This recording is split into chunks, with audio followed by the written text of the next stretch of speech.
Si vous vous intéressez au monde du speedcubing, discipline qui s'intéresse à la résolution rapide de Rubik's Cube, vous avez déjà probablement remarqué que les cubeurs utilisent des Rubik's Cube qui leur permettent d'exprimer leur plein potentiel. On voit ça en général quand on débute, puisqu'on se rend compte du contraste qui est assez marqué avec notre premier cube qui en général est un Rubik's Cube de la marque officielle, et ce dernier n'a pas vraiment les mêmes caractéristiques. Bonjour à tous et bienvenue dans cette nouvelle vidéo qui sera dédiée, comme vous l'aurez compris, avec l'introduction au choix de son premier speedcube. Aujourd'hui, on va assez largement balayer le sujet, notamment en mentionnant des lieux où on peut acheter des speedcubes, les caractéristiques qui changent par rapport à un cube de moins bonne qualité, on va dire, mais aussi des exemples avec des modèles et des marques, comme ça vous pourrez trouver le cube qui vous correspond à tous les coups. Avant de démarrer cette vidéo et de rentrer dans le vif du sujet, je voudrais préciser que le Rubik's Cube que je vais utiliser pour la comparaison date de 2013 et je sais que dernièrement Rubik's a fait des améliorations sur ses cubes. J'ai eu l'occasion d'en retester. Le cube que j'utilise est un peu moins bon que les Rubik's qui sortent à l'heure actuelle, puisque il faut quand même constater que Rubik's a fait des progrès au niveau de ses cubes. Mais malheureusement, même avec ces progrès, on n'arrive pas au niveau des cubes de vitesse. C'est pourquoi les cubes de Rubik's ne sont pas utilisés par les meilleurs cubeurs, malheureusement. On va commencer cette vidéo par détailler les différences entre les deux, et vous allez très vite vous rendre compte pourquoi je vous recommande tant les cubes de vitesse. On va démarrer en détaillant les lieux où on peut acheter les cubes. Donc, si le Rubik's Cube de la marque officielle est si répandu et si connu, c'est parce qu'il est très accessible. En effet, vous pouvez aller en grande surface et vous en trouvez assez facilement. Vous pouvez le trouver aussi sur internet. En clair, ce cube est très facile à obtenir. Nous avons nous-mêmes utilisé ce genre de cube pour démarrer. On va dire que ce type de cube est bien pour mettre un pied dans le Rubik's Cube et pouvoir apprendre à le refaire. Mais c'est vrai que si on veut aller plus loin au niveau de la vitesse et vraiment rentrer dans le speedcubing, je recommande vraiment de lâcher ce type de cube pour aller vers les speedcubes, qui sont disponibles pour la plupart uniquement sur des sites spécialisés. Je vous renvoie à la vidéo qu'on a fait dernièrement sur les boutiques de cubes, où vous trouverez vraiment tout le détail des boutiques partout dans le monde, avec les avantages et les inconvénients pour chaque boutique. L'essentiel à retenir là-dessus, c'est qu'il faut éviter en fait de se procurer ce type de cube sur des sites qui sont vraiment polyvalents comme Amazon par exemple, où vous trouverez bien évidemment ce genre de cubes, mais le problème c'est que vous pouvez les trouver à des prix qui sont bien trop hauts par rapport à leur vraie valeur. Je vous laisse le lien de la vidéo sur les boutiques spécialisées dans la description, vous pouvez aller jeter un coup d'œil et vous vous rendrez compte qu'il existe vraiment beaucoup de boutiques avec chacune ses caractéristiques qui sont propres. Aussi, pour faire un petit point sur le prix, le Rubik's Cube est disponible entre 10 et 20 euros en fonction de l'endroit où vous le fournissez. Et en ce qui concerne les cubes de vitesse, c'est vraiment très variable en fonction du type de cube que vous prenez. Mais ce n'est pas parce que ce cube est meilleur que le Rubik's selon moi que le Speedcube est disponible à un prix qui est exorbitant. Vous en trouvez vraiment à toutes les tranches de prix. C'est-à-dire que vous pouvez en trouver un vers les, on va dire, 7 euros pour avoir déjà un modèle correct, jusqu'à, vous pouvez trouver des modèles à 30, 40, voire plus. Après, c'est vrai qu'il y a beaucoup de modèles différents, on détaillera tout ça juste après.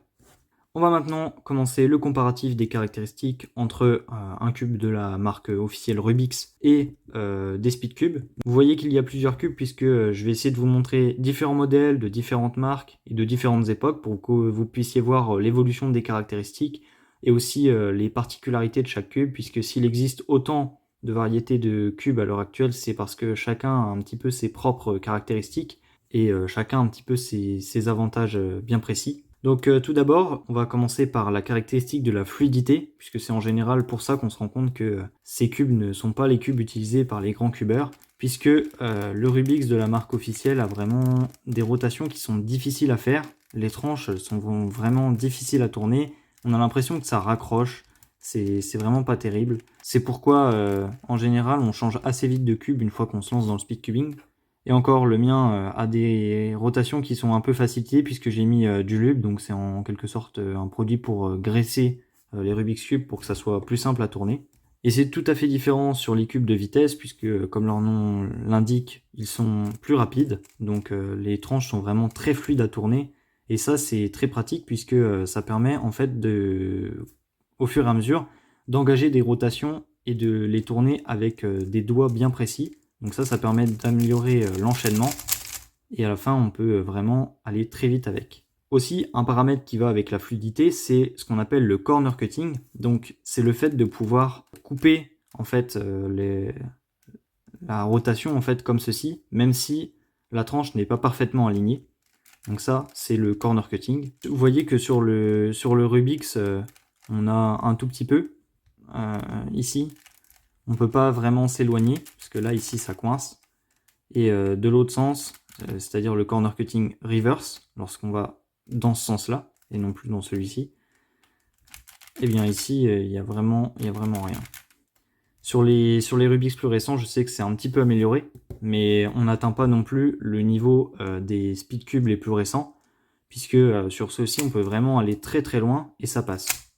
Et pareil de l'autre côté, ici au niveau du corner cutting reverse. Et ça permet vraiment des résolutions confortables parce que quand on va un petit peu vite, lorsqu'on fait des résolutions, on n'aligne pas toujours les tranches correctement. Et ce paramètre permet en quelque sorte de corriger cette sorte d'imprécision au niveau des rotations. A noter aussi que l'imprécision dans les rotations est également corrigée par le fait que les Speedcube aient des aimants dans les tranches qui permettent de réaligner en fait ces tranches, comme vous pouvez le voir ici. À chaque rotation, on a une sorte de cran qui fait, puisque les magnettes retiennent les tranches à chaque fois. Donc ça permet de mieux aligner les tranches et de pouvoir avoir des rotations qui soient plus faciles. Il n'y a pas besoin de forcer en fait sur le corner cutting, puisque c'est déjà bien aligné.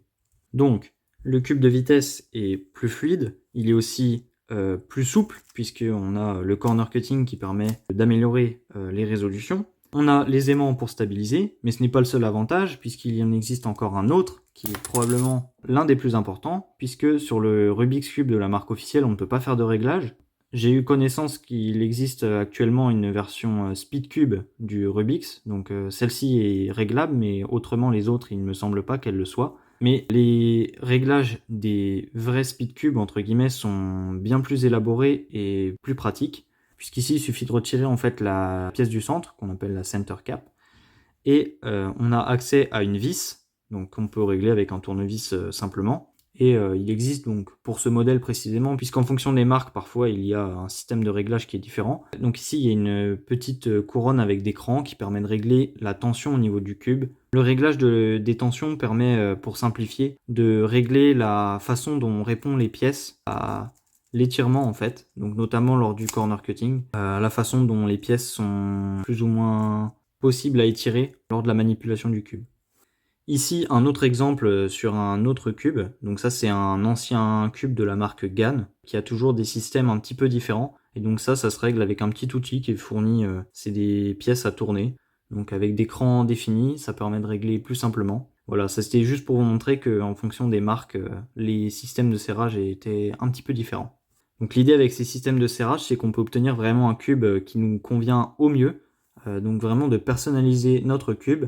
Et ce n'est pas tout, puisque comme je vous le disais juste avant, on peut ajouter aussi des lubes, et ça aussi il en existe différentes sortes. Je ne vais pas rentrer dans les détails ici, puisque sinon ça serait vraiment très très long à expliquer. Il faut retenir qu'en fait on peut vraiment personnaliser notre cube à notre guise. En plus du corner cutting, il y a une autre caractéristique à vérifier sur les cubes, c'est le corner twist, c'est-à-dire la capacité du cube à avoir ses coins qui tournent comme ça pendant la résolution. Si votre cube a ça, c'est en général une mauvaise caractéristique, puisque si ça vous arrive pendant la résolution, en fait, ça vous génère des cas qui sont impossibles à résoudre de manière standard, c'est-à-dire qu'il faudra de nouveau trouver quelle pièce a été tournée et la retourner en fait manuellement. Ça, c'est pas vraiment super.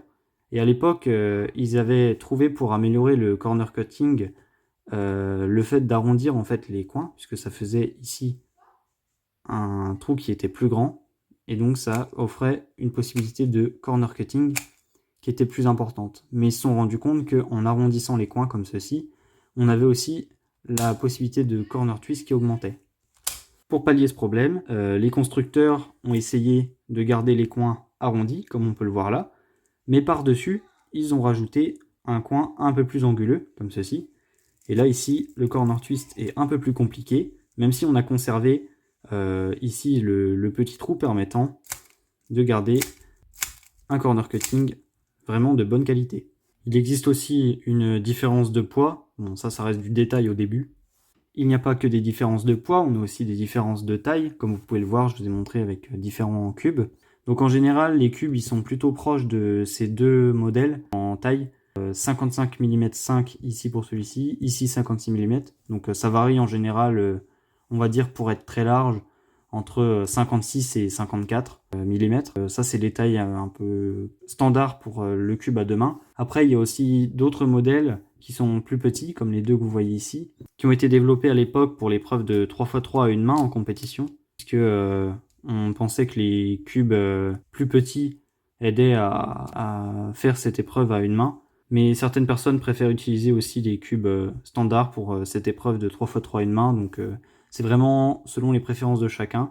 Aussi, certaines personnes ont des mains un peu plus petites et préfèrent utiliser des cubes qui sont légèrement plus petits que les plus grands cubes. Donc par exemple, le 56 mm ne leur conviennent pas. Donc ça, c'est vraiment à choisir en fonction de ses préférences. Il faut vraiment essayer et voir ce qui convient le mieux. Aussi, un autre détail qui peut être mentionné, c'est que le Rubik's Cube est un cube à sticker, donc avec des couleurs qui sont marquées comme ça. Et donc anciennement, on avait des cubes à stickers qui existaient aussi, avec des couleurs qui étaient différentes, donc notamment des couleurs plus vives, qui se voyaient mieux. Mais on pouvait vraiment personnaliser en fait ces couleurs sur les stickers, puisque on pouvait choisir un petit peu sur les sites notamment. Sur certains, on pouvait même obtenir des plaques de stickers avec des couleurs vraiment personnalisées. Il existait vraiment une palette de couleurs très très fournie. Donc ça, c'était pour les cubes à stickers. Mais maintenant, la tendance générale se tourne vers le cube stickerless, donc en français sans sticker, c'est-à-dire que le plastique est directement coloré. Et ça permet vraiment de s'affranchir de tous les problèmes liés aux stickers, puisque vous voyez que ceux-ci, avec l'usage, finissent par s'abîmer. Et ça permet aussi, même si quand on débute, on a l'impression que c'est du détail, mais ici, vous voyez que le sticker ne fait pas vraiment la totalité de la pièce, alors qu'ici, on a vraiment de la couleur partout, donc ça facilite en quelque sorte le repérage pendant les résolutions. Aussi, si on rentre un peu plus dans les détails, on a le design qui est peu travaillé, c'est-à-dire qu'on a des pièces toutes plates. En fait, il semble que le Rubik's Cube soit pensé pour résister, donc on n'a pas vraiment de design travaillé à ce niveau-là. Ce qui n'est pas forcément le cas des cubes de vitesse, puisque vous pouvez voir sur les pièces qu'on a un design avec des petits motifs dans les pièces. Et ça donne une sensation différente lors de la rotation du cube. Et vous voyez ici que j'ai mis du lube et qu'il se répartit en fait dans les motifs. Donc certains motifs aident à répartir correctement le lube et pouvoir mettre du lube correctement partout dans le cube. Voilà un autre type de design sur un autre cube qui est un peu plus ancien. Donc on voit ici que c'est un design avec des sortes de trous circulaires, comme ceci. Aussi ici sur un autre cube où on a un design en alvéole. Ceci vous illustrant encore une fois qu'il existe une grande variété au sein des cubes de vitesse. Pour finir, et ça c'est un détail auquel les marques font attention plus dernièrement, c'est la finition, puisque vous voyez qu'avant les plastiques étaient très glossy, donc brillants. Et ça, c'était pas forcément très pratique pour la visualisation des couleurs quand on était en résolution rapide. Certaines marques ont opté par la suite pour des finitions frosted, donc un plastique mat qui permet de visualiser les couleurs un peu mieux en résolution. Et ça, c'est plus agréable. Et la nouveauté dernièrement, c'est les finitions dites UV, donc c'est des finitions un petit peu brillantes.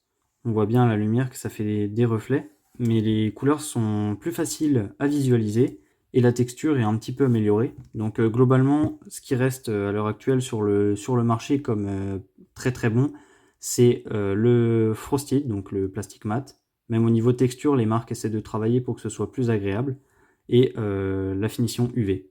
Vous avez aussi tout un tas de particularités qui sont possibles sur certains modèles. Donc là, par exemple, sur celui-ci, on a des petits bords comme ceci.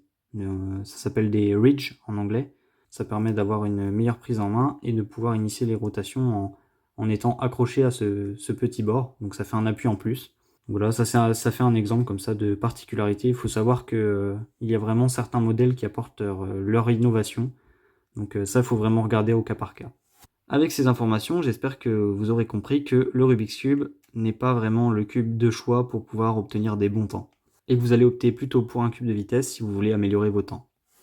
Et justement, cela nous amène à la deuxième partie de la vidéo où on va voir comment repérer un cube sur un site et savoir que ce modèle que je suis en train de regarder est bon. Pour ça, vous pouvez essayer de comparer déjà les photos, puisque un SpeedCube ressemble grossièrement à l'heure actuelle toujours la même chose, c'est-à-dire qu'on a des centres qui sont arrondis, des arêtes un petit peu arrondies et des coins qui sont cubiques, mais tout en ayant un design interne un peu arrondi, comme je vous l'expliquais tout à l'heure pour favoriser le corner cutting. Après, vous pouvez regarder aussi les caractéristiques du produit, donc avec son poids, sa taille, etc. pour avoir les caractéristiques qui vous intéressent. Vous pouvez regarder aussi au niveau des couleurs et aux détails spécifiques au cube. Mais pour savoir s'il est vraiment bon, il existe aussi d'autres façons. Vous pouvez aller voir par exemple des vidéos sur YouTube sur le cube en question et recueillir des informations auxquelles vous n'auriez pas pensé peut-être sur certains modèles. Je vous laisse d'ailleurs dans la description quelques liens d'unboxing qu'on a fait.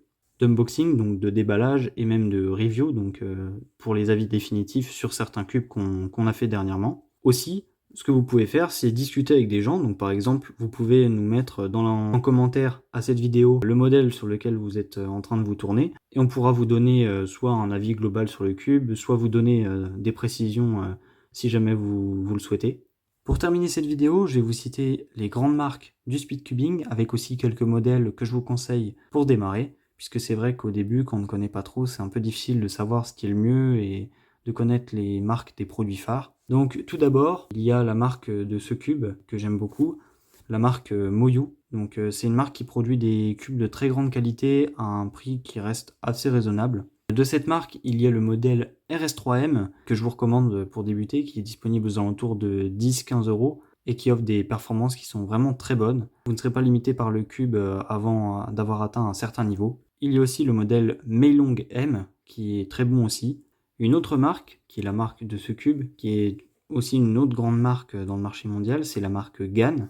Cette marque, je la recommande moins pour débuter puisque c'est des cubes qui sont en général un petit peu plus chers que les autres, voire même beaucoup plus chers pour les modèles les plus récents. Ça peut avoisiner les 80 €. Ces prix sont justifiés par la finition qui est vraiment irréprochable de ces cubes. C'est aussi d'excellents cubes.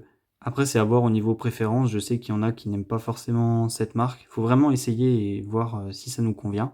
Une troisième grande marque de speedcubing est Kiyi. Cette marque est assez similaire à Moyu, même si les cubes ont un ressenti différent, puisque les designs, bien évidemment, sont différents.